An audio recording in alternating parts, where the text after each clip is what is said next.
गुजरात में बच्चों के न्यूट्रिशन को लेकर बहुत बहस चल रही है और कांग्रेस पार्टी बहुत ही बेबुनियाद तर्क दे रही है जिसका सच्चाई से कोई वास्ता नहीं है। आपको मैं ये बताना चाहता हूं कि भारत सरकार के बाल कल्याण विकास विभाग की सीएजी की ऑडिट रिपोर्ट नंबर 22 2012-13 की सदन के पटल पर है, जिसमें आईसीडीएस के अंतर्गत पिछले 6 वर्षों में किस प्रदेश में ग्रेड 1 और ग्रेड 2 के कितने माल न्यूट्रिशन कम हुए हैं और ग्रेड 3 के कितने कम हुए हैं, इसका भी जिक्र है। इसका सारा data ministry of child development Bharat सरकार ने प्रोवाइड किया है, तो ये गुजरात सरकार का डाटा नहीं है। इसको देखने से स्पष्ट होता है कि गुजरात की अगुवाई में भाजपा के सारे प्रदेशों में माल न्यूट्रिशन को कम करने में बहुत उल्लेखनीय प्रगति हुई है, जबकि कांग्रेस के प्रदेशों में इसकी प्रगति बहुत ही असंतोषजनक है। अगर हम गुजरात की बात लें तो गुजरात में 2006-07 में इस आंकड़े के मुताबिक लगभग 69.83 चिल्ड्रन ग्रेड 1 और ग्रेड 2 के माल न्यूट्रिशन से शिकार थे, लगभग 70%। आज अगर आप देख लें 2012 का तो ये घटकर 34.21% हो गया है, और अगर आप मई जून 2013 के आंकड़े लें तो ये घटकर 25% हो गया है। मध्य प्रदेश में वहां बात करें तो मध्य प्रदेश में ये आंकड़ा 2006-07 में 48.86% था, पिछले साल घटकर 27% हो गया। गुजरात 70 से 34 हुआ, इस साल 25 हुआ। मध्य प्रदेश लगभग 49% से घटकर 27% हो गया।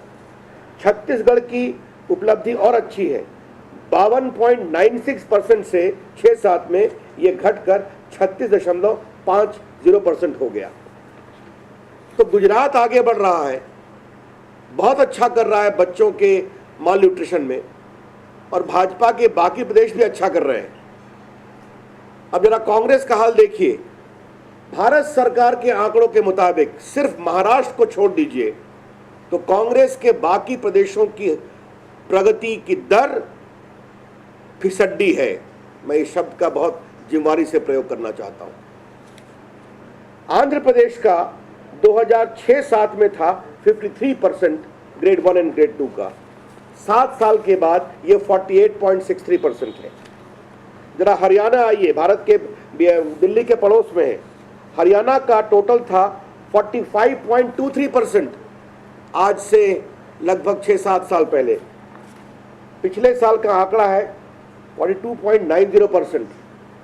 अब जरा आप केरल में आइए, केरल का आंकड़ा था आज से 6 साल पहले 38.73%। 6-7 साल के बाद ये घटकर आया है 36.83%। तो केरला जो देश का सबसे अधिक पढ़ा लिखा राज्य है, जहां कांग्रेस और वामपंथी इतने सालों से काबिज हैं, वहां पर सिर्फ 2% कुपोषण में कमी आई है। राजस्थान में आज से 6 साल पहले था 53.82%, ये घटकर अभी हुआ है 42.80%। लेकिन सबसे रोचक कहानी दिल्ली की है, जहां अपनी लोकप्रियता का डंका बजाने वाली शीला दीक्षित मुख्यमंत्री है। भारत की राजधानी है। दिल्ली में 2006-07 में कुपोषण ग्रेड 1 और ग्रेड 2 की दर थी 54.28%, आज से 7 साल पहले 54.28%। भारत सरकार के आंकड़ों के मुताबिक दिल्ली में पिछले साल सीएजी की रिपोर्ट नंबर 22 में यह है 49.87%। तो शीला दीक्षित तो बच्चों के कुपोषण की ये चिंता करती हैं, कांग्रेस सरकारें ये चिंता करती हैं, और जहां नरेंद्र मोदी की सरकार ने 70% के ग्रेड 1 ग्रेड 2 के कुपोषण को घटाकर पहले 34% किया और इस साल का 25% हो गया, उस पर कांग्रेस वाले विलाप कर रहे हैं। तो इस प्रगति का सम्मान होना चाहिए। कुपोषण एक राष्ट्रीय समस्या है, हम सबों को मिलकर उसका काम करना है। लेकिन अगर नरेंद्र मोदी की सरकार ने अच्छा काम किया है, जो अच्छे काम की तारीफ भारत सरकार के बाल कल्याण विकास विभाग के आंकड़े बोलते हैं, तो अगर कांग्रेस वाले और हमारे कुछ मीडिया के मित्र उसका भी सम्मान नहीं करते तो मुझे कुछ नहीं कहना है। देश देख रहा है, जमीन पर बदलाव हो रहा है, वो गुजरात की जनता देख रही है, इसलिए बार बार उनको जिताती है। और बदलाव की झलक अब देश के लिए भी है। जब देश का चुनाव होगा तो निश्चित रूप से देश की जनता मनमोहन सोनिया गांधी के सरकार के कुशासन के खिलाफ भाजपा और नरेंद्र मोदी को चुनेगी। Thank you. क्या आप ये कहना चाह रहे हैं कि सीएजी ने जो आंकड़े पेश किए हैं वो ठीक नहीं है? देखिए, उसी सीएजी की रिपोर्ट पे ये भी इस बात का जिक्र है कि पिछले 7 साल में लगभग 38-39% कुपोषण कम हुआ है। मोदी जी ने जो बोला था गलत नहीं बोला था। मैं ये नहीं कहता हूं सब ठीक हो गया, काफी ठीक करने की जरूरत है, लेकिन गुजरात सरकार अगर 70% के कुपोषण को घटाकर 7 साल में 25% ले आती है और दिल्ली की शीला दीक्षित की सरकार 52% से घटाकर लगभग 50% पर ले आती है 7 साल में, क्या केरला, क्या राजस्थान, क्या आंध्र प्रदेश, क्या हरियाणा, सिर्फ महाराष्ट्र को छोड़कर कांग्रेस के बाकी राज्यों की हालत बहुत ही खराब है और गुजरात का तो रिकॉर्ड आउटस्टैंडिंग है। Thank you. उसमें से एक अलग सवाल है। Mr. Prasad, I have a question. I'll just let me come to the English part of it and I'll give you. Of late, the Congress party is indulging into a lot of falsehood about the malnutrition rate of the state of Gujarat.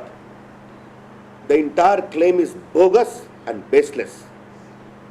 I would like to remind them to do their homework well. There is a CAG report of 22 for the year 2012-13, wherein, based upon the statistics of the Ministry of Child Development, the malnutrition rate of grade 1 and grade 2 of various states have been mentioned. In this, the record of Gujarat is indeed exemplary.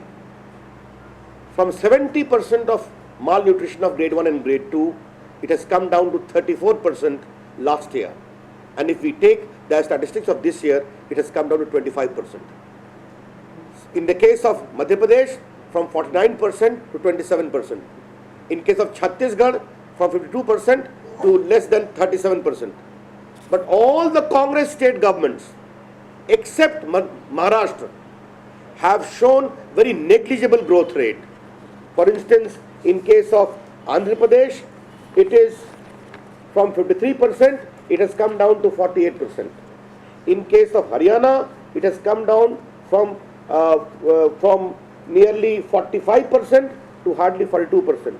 In case of Kerala, the so-called literal state of India, it has come from 36.83% to only 38.73, a little more. In case of Rajasthan, in case of Delhi, supposedly led by the too much claiming popular Chief Minister Sheila Dikshit, it was nearly 54.28% of malnutrition grade 1 and 2 of children. It has come down only to 49.87%. Therefore, malnutrition is a national problem, I do concede. But the record of Gujarat is indeed exemplary, outstanding, inclusive, and the so-called equity-conscious government of Manmohan Singh and Sonia Gandhi, the record of their state governments is indeed distressing, totally unsatisfactory, except a limited extent of Maharashtra. Therefore, these are statistics given by the Ministry of Child Development, Government of India. These are not Gujarat statistics, and they speak for themselves. My friends from the Congress, would you take some lessons and stop indulging in falsehood?